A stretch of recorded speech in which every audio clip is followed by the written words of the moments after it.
felt less than a woman.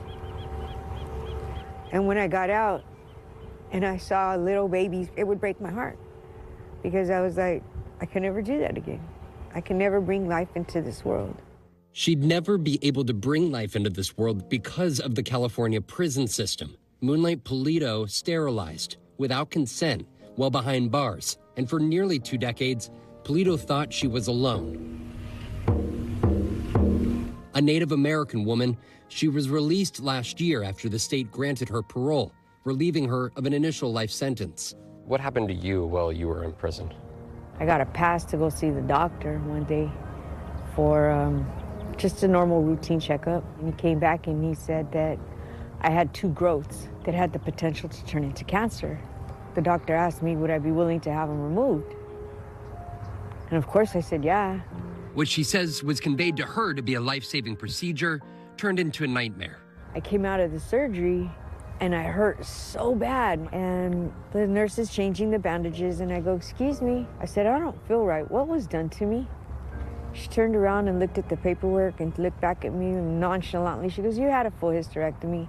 Pulido went through the procedure in 2005. For 15 years, she was unaware that she was one of nearly 600 living survivors. Some, though, dating back to the earliest 20th century and the eugenics movement. California was one of the first states to pass a eugenic sterilization law, and it later became one of the most active operating states in the country. There were 20,000 people sterilized in California between the initial law in 1909 and approximately 1979. Then in 2014, a state audit found that the state illegally sterilized 144 women from 2005 to 2013. We know the impact through the numbers, but what is the human toll that they've taken? This portended a lifetime of shame for people. It meant that they had to either hide or try to explain for the rest of their lives that someone considered them individuals who simply should not reproduce. In 2021, California became the 3rd state to approve a reparations program for forced sterilizations, joining North Carolina and Virginia. But California was the first state to also include more recent victims from its prison system. The payout, at least $15,000 per person. I'm grateful for it because I really need it right now, but I would really love to hear an I'm sorry. I apologize, but I know I'll never get that. Some advocates are worried all the victims won't be found in time. Is time running out? Oh, certainly. We know there are many people who still do not even know this is going on, that they may be eligible. There's only 1 year left to find living victims before the $4.5 million program shuts down. But for many, the medical records required for approval are elusive.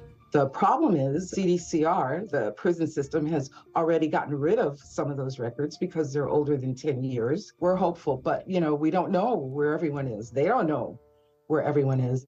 Last month, the California Victim Compensation Board began airing TV and social media ads to reach survivors. Pulido has taken matters into her own hands, helping others navigate the reparations. What's your message to other women who are out there? To look forward, not look backward. Do you feel like this helps you move forward? It does. Being able to reach back and help those, the other people that were victimized just like me, no, I can't leave them behind. Thanks for watching our YouTube channel. Follow today's top stories and breaking news by downloading the NBC News app.